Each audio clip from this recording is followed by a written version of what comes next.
Dah. Dah.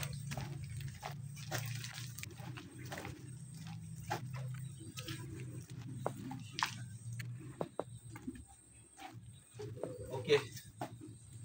Nanti kita akan ajar pasang topping lah macam ni kan. Potong lotnya, lepas tu pasang topping macam ni. Oh, tahap satu lah. Tahap satu. Kemudian selalu kita akan buka sini juga untuk sedut. Oh, akan ajar lah. Madu apa semua. Ini tahap satu. Kalau tahap dua, kita akan ajar daripada lok remput ke lok apa semua masuk dalam ni. Masuk dalam kotak. Yang ini pun bulan lepas punya. Ni tahap dua dah. Kotak ada banyak jenis. Macam tu pun ada. Yang kuning tu. Tu yang kita menang inovasi lah. Pun kita akan terangkan juga kelebihan kotak tu, cara guna apa semua. Tapi sebab sarang ni hari tu dia sikit je dia punya ni apa semua. Kita masuk kotak biasa pun dah okey dah. Dia yang penting tahap satu dah menguasai. Kita ajar tahap dua nanti mudah. Kalau tahap satu pun tak lepas, ajar tahap dua ni saya tak faham ni. Tu yang agak jam. Nanti dia akan sempat lah. Sekali lah saya beritahu sumber-sumber kan. Saya akan beritahu mana ada keliling rumah sampai sana nanti. Bunga selama yang kita berkati bunga apa lah? Selalu kalau tu tempat dia besar, saya suruh dia tanam macam ni lah. Apa ni, bilik madu kan. Oh, bilik madu. Sebab macam bilik madu dia sentiasa ada bunga tu. Kalau tengah tu bunganya banyak. Ni baru habis musim buah dah banyak busuk-busuk dah. Masih lagi sebulan. Pokok kelapa tu ada juga. Pokok kelapa lagi bagus kalau banyak.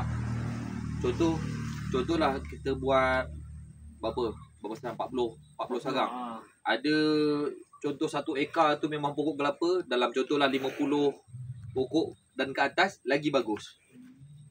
Pokok manggis, mangga, Menyangka pokok buah.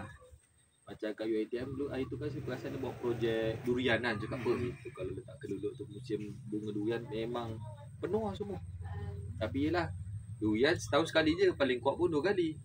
Time tu je lah. Tapi kalau kelapa dia berterusan sumber. Kalau kawasan dia besar memang kita galakkan lah, maksudnya dapat bunga daripada mayang apa semua kelapa, lepas tu dapat juga hasil kelapa. Macam sini pun saya sebenarnya dulu semua tanam, sekarang tinggal belah sana yang pokoknya tumbuh, yang belah sini semua dikecau perosak kan. Tinggal berapa 20 pokok je, 400 pokok lebih. Sebab saya kat Kelantan saya bela, kat sana memang satu pulau kelapa. Itu semua kotaknya besar-besar macam ni memang penuh. Kalau macam Johor standard dia kotak dia kecil-kecil je. So macam gini lah standard. Ini pun boleh dapat 1 kilo kalau macam gini. Kalau macam ni itu kita masuk dalam TikTok, YouTube 10 hari bulan 10 ngam tarikh ni. Masa tu hari Jumaat tak saya. Dapat 2 kilo lebih. Kita orang punya log tak ada sampai. Lepas tu orang cakap boleh dapat banyak 2 kilo. Kadang orang saya tengok apa benda ada kan. Sebab macam ni pun pokok-pokok getah tu semua dia juga sampai 100 meter 200 meter. Kerja radius dia berapa? Sebenarnya sampai 400 boleh. Tapi kalau kita ada tanaman macam ni 100 meter macam ni pun dah okey lah. Sebab saya ada buat kat kebun sebelah pun kita mampu. Itu sampai 3 kilo lebih. Bila saya masuk dalam Facebook apa semua, banyak sangat. Tempat lain tak dapat macam gitu. Diorang geram. Kayu ATM pun kadang-kadang 200 kan. Saya tak tahu sana guna kotak apa. Yang penting yang pelewuk je. Kalau macam ni saya pakai meranti ni, kayu meranti. Dia memang mahal. Tapi sekali modal je kita. Yang baru ni saya cat lah sebab sangat rosak kan. Tak ada ni. Apa dah dapat kotak. Ini pasang. Ini pasang semalam ni.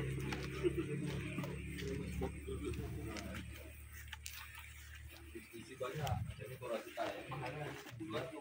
Tapi hasil dia pun puas hati. Macam mana tadi doktor tu pakar termasuk tuyuran ni mas beratur tu, siapa yang ada modal memang ikut aku punya kelas. Dia memang besar, spesimen besar ni. Dan dia tak garam. Kalau jenis ni tidak lama. Yang ini pun kebanyakan memang asli saya. Jadi macam tu nampak yang warna kuning tu.